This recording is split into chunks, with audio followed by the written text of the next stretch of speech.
ناظرین گرامی السلام علیکم ورحمۃ وبرکاتہ۔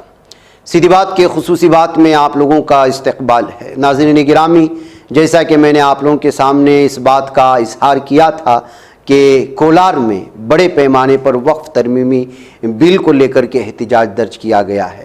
پرائم ٹائم میں چونکہ وقت مختصر ہوتا ہے، بہت ساری خبروں کا احاطہ کرنا پڑتا ہے، اس وجہ سے تمام جھلکیاں آپ لوگوں کے سامنے نہیں رکھ سکتے، اس وجہ سے اس ویڈیو کو الگ بھی آپ لوگوں کے سامنے پیش کیا جا رہا ہے۔ کولار میں بھی بڑے بڑے علماء کرام یہاں پر ہوئے اور یہاں بھی ایک بہت بڑی تعداد جو ہے وہ جمع تھی، اور اس موقع پر جو ہے مختلف قسم کے پلے کارڈز اٹھا کر کے وقف ترمیمی بل کے خلاف نعرے لگائے جا رہے تھے۔ مقامی علماء، سیاسی لیڈران، دیگر دھرموں سے تعلق رکھنے والے لوگوں کو ساتھ لے کر کے یہاں پر پوری طرح سے اس جلسے کو کامیاب بنانے کی کوشش ہوئی، اور وقف ترمیمی بل کس قدر نقصان دہ ہے اور کس قدر جو ہے وہ ہمارے شریعت میں مداخلت کی اجازت دیتا ہے، اس بات کو سامنے رکھتے ہوئے ساری تفصیلات سامنے لانے کی کوششیں ہوئی ہیں۔ یہاں کی بھی کچھ جھلکیاں آپ لوگ دیکھ لیں، مجھے اجازت ہے۔ سلام۔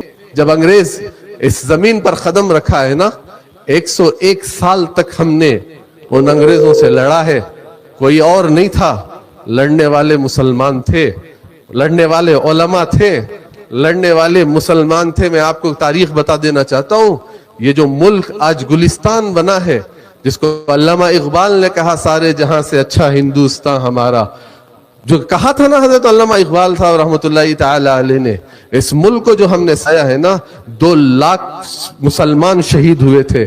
اس ملک کو جب ہم نے بسایا نا، 51,500 علماء شہید ہوئے تھے۔ جا کر میں آپ کے سامنے عرض کرنا چاہتا ہوں، جو ہماری تاریخ آپ کے سامنے میں عرض کرنا چاہ رہا ہوں کہ یہ اس ملک کے لیے جو ہمارے علماء نے قربانی دی ہے، جس طریقے سے ہمارے علماء نے اس ملک کے لیے اپنے جانوں کی قربانیوں کا نذرانہ پیش کیا ہے، اس کی مثال کوئی دنیا میں نہیں دے سکتا۔ بلکہ اپنے گھروں سے نکلے کفن لے کر، ایسے نہیں نکلے، ہم نے چاپلوسی نہیں کی کسی کے سامنے انگریزوں کے سامنے سر نہیں جھکایا، ہم نے معافی نہیں مانگی ان انگریزوں کے سامنے۔ جلتے ہوئے لاشوں کو دیکھ کر بھی مسکرا کر انگاروں میں کودنے والے یہ علماء تھے۔ اس ملک کو ہم نے سجایا۔ آج جس کرسی پر آپ بیٹھے ہو، وہ ہماری مہربانی پر بیٹھے ہو۔ اگر آج ہم نے قربانیاں نہ دی ہوتی تو آج غلامی کا توخ پہن کر تم جوتیاں ان کی سیدھی کرتے ہوئے رہتے۔ آج ہم نے یہ بہت بڑی قربانی اس ملک کے لیے دی ہے، اور ہم سے کہ ہمارے اوقاف پر تمہاری نظریں، ہماری اوقاف پر تمہاری نظریں۔ جاؤ، کہہ رہا ہے انگریز کی بڑی بڑی کتابیں انہوں نے مصنفوں نے لکھی ہیں، انگریزوں نے بڑی بڑی کتابیں، تمہاری لوگوں نے کتابیں لکھی ہیں کہ اس ہندوستان کو جب انگریز سری رنگا پٹنہ کے اندر پہنچ کر حضرت ٹیپو سلطان شہید رحمت اللہ تعالی علیہ کے لاش یعنی ان کی شہادت پر کھڑے ہو کر اس نے یہ اعلان کیا، آج ہمارا ہندوستان ہے، اس سے پہلے ہمت نہیں تھی۔ آج اگر اس ہندوستان کو فخر ہے تو وہ مسلمان سے ہے، اگر آج ہندوستان کو فخر ہے تو وہ ہمارے سے ہے۔ جہاں ہم نے اپنی لاشیں جھاڑوں پہ لگئی ہوئی تھی، پشاور سے لے کر چاندنی چوک تک جتنے درخت تھے وہاں علماء کی لاشیں لگی تھی، 7 دن تک لاشوں کو نیچے نہیں اتارا گیا تھا۔ وہ کون تھے؟ ہم تھے۔ وہ ہماری عورتیں بیوہ ہوئی، ہمارے بچے یتیم ہوئے، ہمارے جسموں کو سور کی چربیوں میں لپیٹ کر تندوروں میں ڈالا گیا، وہ علماء تھے۔ توپوں میں رکھ کر ہمارے جسموں کو جو کھیلا انہوں نے، جیسے کاغذ بھی کرتا ہے ایسا مسلمانوں کے جسموں کے ٹکڑے اٹھے تھے آسمانوں میں۔ تب اس قربانی پر اللہ تبارک و تعالیٰ نے اس ملک کو آزادی دی،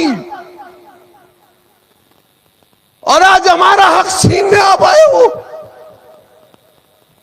میں یہ حکومت سے عرض کرنا چاہ رہا ہوں، جاؤ، شاملی کا میدان گواہ ہے، جاؤ، آپ کو میں کہہ رہا ہوں بالا کوٹ کا میدان گواہ ہے، جاؤ مراد آباد گواہ ہے، جاؤ میرٹھ گواہ ہے، جاؤ امبالہ گواہ ہے، جاؤ جتنے بھی جا کر آپ، بلکہ میں یہ کہتا ہوں کشمیر سے لے کر کنیا کماری تک، بلکہ راجستھان سے لے کر آسام تک کی زمین بھی کھود لو، ہماری پھرکوں کی ہڈیاں تمہیں ملیں گی۔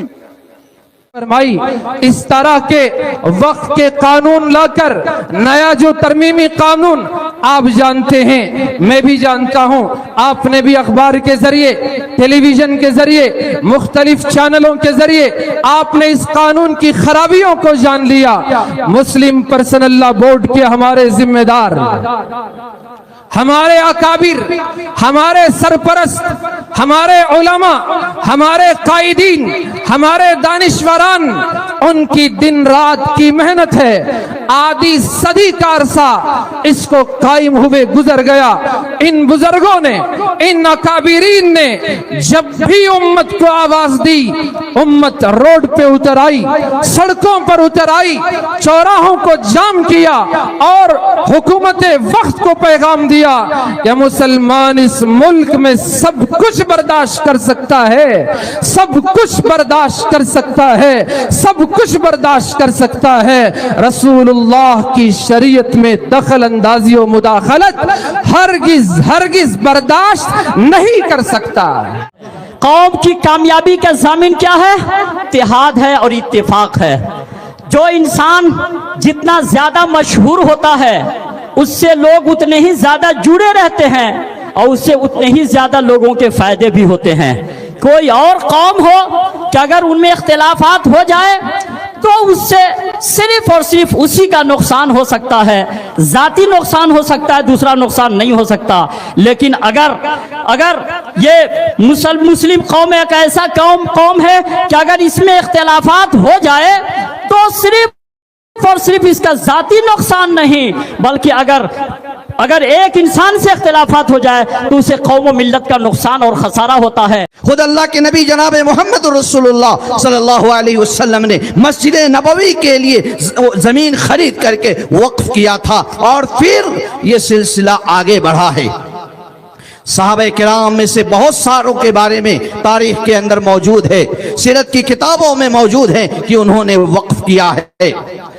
اور وقت کے سلسلے میں خاص طور سے حضرت عمر رضی اللہ عنہ کا طرز عمل سامنے ہے، اور وہیں سے اہل علم نے، فقہائے کرام نے وقف کے مسائل، وقف کے قوانین، وقف کے اصولوں کو مستند کیا ہے۔ یہ کالے قانون کے اندر بھی ممکن ہے ہمارے لیے اللہ کی طرف سے کوئی خیر، کوئی بھلائی ہو۔ اس لیے ہم سب پوری ہمت کے ساتھ، پوری جوامردی کے ساتھ، پوری طاقت کے ساتھ اور امن و امان کے ساتھ، پیار و محبت کے ساتھ، اتحاد و اتفاق کے ساتھ آگے بڑھیں اور اس کالے قانون کو ختم کرنے کی کوشش کریں گے انشاءاللہ۔